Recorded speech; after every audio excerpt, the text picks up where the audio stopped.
Good morning. Let me get my coffee.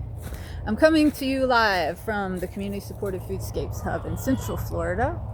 I'm in Zone 1. We've been developing this area of the property for about a month now. It was basically a clean slate when we started. It was grass and a couple of fruit trees. I will be moving on from this property soon because the family will actually be able to start using this space, inviting neighbors in. It will be used for education, and I'll be moving on to a new property to help get the ball rolling for another family. So let me show you here. This is a little panorama. It's not finished, so you're going to see there's tools laying around. But we're at a good point where I can kind of give you a breakdown of the methods that we use, and you can see examples of the methods that we use to build up this system. So this is what is known as SYNTROPIC gardening, this type of planting that we're doing. I'm also drawing from permaculture methods. But SYNTROPIC gardening, what it does is it intersperses fruit trees and annual vegetables, because as the fruit trees are young and they're not producing a lot of shade, you still have plenty of sunshine to take advantage of. So in that sunshine, you grow heat-loving, sun-loving vegetables and herbs. So what we have here is a mango tree. As you can see, it's producing fruit. They'll be ripe soon. Around this tree, this little U-shaped bed here, this is a form of Hugelkultur. Now, Hugelkultur is a German form of gardening which uses old rotting logs as a base. So at the base of this bed, there are rotting logs. On top of those logs, we have twigs and branches, and on top of that, we have leaves and grass trimmings, and on top of that, we have several inches of compost. So you can see this section of the bed is done, that's been planted, and now you can see we're still working on building up this area. So you can see the logs, the branches, the leaves, and then we're going to build up several inches of compost on top of that. And then you plant directly into it. The first season or so, you're not going to get as much growth or production out of a bed like this because it's still in the process of breaking down, and in that process some of the nitrogen will get locked up in the soil. But you can plant beans, you can plant clover, you can plant things that will actually add nitrogen to the soil, and that's what we'll be doing here, is growing beans. This is a mulberry tree that we have trimmed down so that it is more of a bush, an understory to this overstory mango. And then next to that, we have a little pigeon pea sprouts.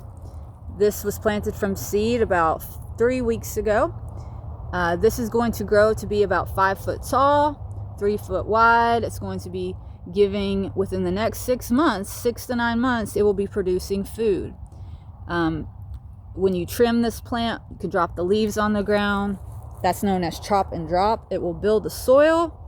It will fertilize plants around it by sloughing off nitrogen from its roots, because this plant is able to take atmospheric nitrogen and store it in its roots, and every time you trim it, it sloughs that nitrogen off and fertilizes plants.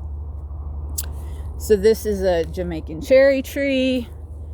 We're going to have a little pond right here with some fish in it, because this area is low-lying, and when it rains, it accumulates water here, so we're going to take advantage of that. This tree is great hanging over the water because of the bright red fruits that it produces. The fish love them, so when it drops the occasional cherry into the water, the fish are going to go crazy for that. We're going to be having, because of the water, a bit of an ecosystem that we wouldn't otherwise have. We're going to have frogs that will eat bugs. It's going to provide a source of nutrients, because the fish will be pooping into the water, and as you clean the water, as you release it, you can release it into the garden and fertilize all these plants. Over here we have a loquat tree. This is some more hugelkultur action going on here with annual vegetables, okra, peppers, tomatoes. We have rosemary. Right here, this is a pole up which these beans are going to climb, yard-long beans. This is strawberry guava, I believe. It looks weird in its shape. This tree was in very bad shape, so we're working with it. We're training it, we're trimming it, we're getting it to grow how we want. This is the perfect time of year to trim back fruit trees in the summer. They'll be able to put off new growth that you can then work with and shape this into how you want it to grow. As you can see, all the fruit trees have a ring of mulch around them that's a little bit thicker than what's on the ground right now. This is helping to create a sort of dip in the middle here, like a pool where water can accumulate and the tree can take advantage of that. In addition, this mulch is going to cool the soil, keep it moist. It's going to block weeds. We open up pockets in this ring around the tree. We put compost in it, and then we plant supporting plants around this tree. So if there's a certain pest that goes after this tree, we'll plant a flower that attracts bugs that might eat that pest. So you can see that's what's going on here, right? We have lavender, we have marigolds, right? This is what is known as a plant guild, a group of plants that all support one another. We have tropical spinach, we have cranberry hibiscus, we have some mint growing here. We are going to open up pockets in this mulch and start planting little sprigs, little plugs of ground cover that will eventually cover this entire area. So instead of brown, it will be a lush green of carpet. We're using perennial peanut and sunshine mimosa, which are both nitrogen fixers, which will help fertilize all of the plants that are growing here. This is a lemon tree that we just cut way back and we're shaping. Lots of sunshine available here for these eggplants and beans and peppers. We have some herbs growing here.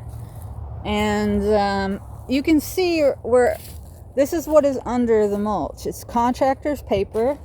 It's covering all of the grass, helping to kill the grass off, help it die back. We don't want to dig up the grass and create more work for ourselves and then haul off all of that nitrogen content. That green in the grass, that's nitrogen. So we're going to take advantage of that, and we're just smothering it. And we're building soil in place. We have our carbon with our mulch. We have the nitrogen with the grass. And we're covering it first with cardboard or contractor's paper, which it biodegrades. The earthworms will eat it. The fungus, the bacteria, they'll break it down. It'll go into the soil. It's fine. We have papaya, porterweed for the pollinators. All of these are beans, black-eyed peas. We have 15 chickens currently, getting 11 more. They have plenty of room, lots of square footage, 4 square feet each in their coop at night. The rest of the time, they're running around all in here. They're strategically placed next to our compost pit, which also doubles as a garden and also is a water catchment system.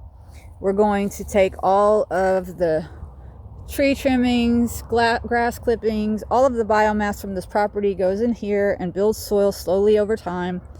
And these plants planted around it take advantage of the nutrients and the water that accumulates in this pit. So, what else?